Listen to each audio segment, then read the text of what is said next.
আপনার কি দোয়া কবুল হচ্ছে না? তাহলে এই দুইটি সময় দোয়া করুন। ইনশাআল্লাহ, আল্লাহকে সাক্ষী রেখে বলছি, আপনার সমস্ত দোয়া কবুল হবে। আসসালামু আলাইকুম ওয়া রাহমাতুল্লাহি ওয়া বারাকাতুহু।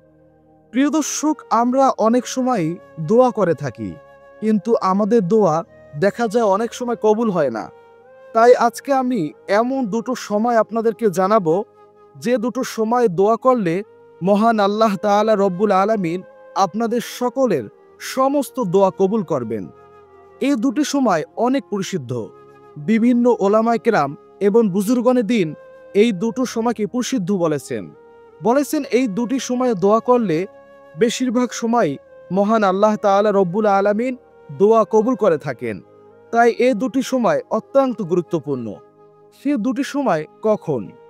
একটি হলো জুমার দিন ইমাম সাহেব যখন খুতবা দেওয়ার জন্য দাঁড়ায়, তখন থেকে শুরু করে খুতবা শেষ হয়ে নামাজ শেষ হওয়ার আগ পর্যন্ত আপনি আল্লাহ তাআলার কাছে যা চাইবেন, আল্লাহ তাআলা রব্বুল আলামিন আপনাকে তাই দিবেন। এখন কথা হচ্ছে নামাজের ভিতরে কিভাবে দোয়া করবেন এবং খুতবার ভিতরেই বা কিভাবে দোয়া করবেন। প্রিয় দর্শক, দোয়া করার জন্য হাত উঠাতে হয় না। আল্লাহ তাআলা রব্বুল আলামিন অন্তর্যামী, সে অন্তরের খবর রাখে।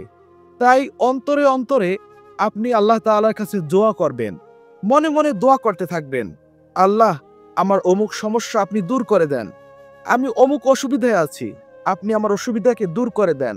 নামাজে গিয়ে সেজদাকালীন অবস্থায় আপনি দোয়া করেন, আল্লাহ তাআলা আপনার দোয়া অবশ্যই কবুল করবেন।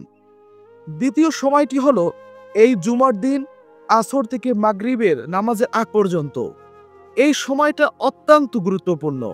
এই সময়ে আপনি আল্লাহ তাআলার কাছে যা চাইবেন, আল্লাহ তাআলা রব্বুল আলামিন আপনাকে তাই দিবেন।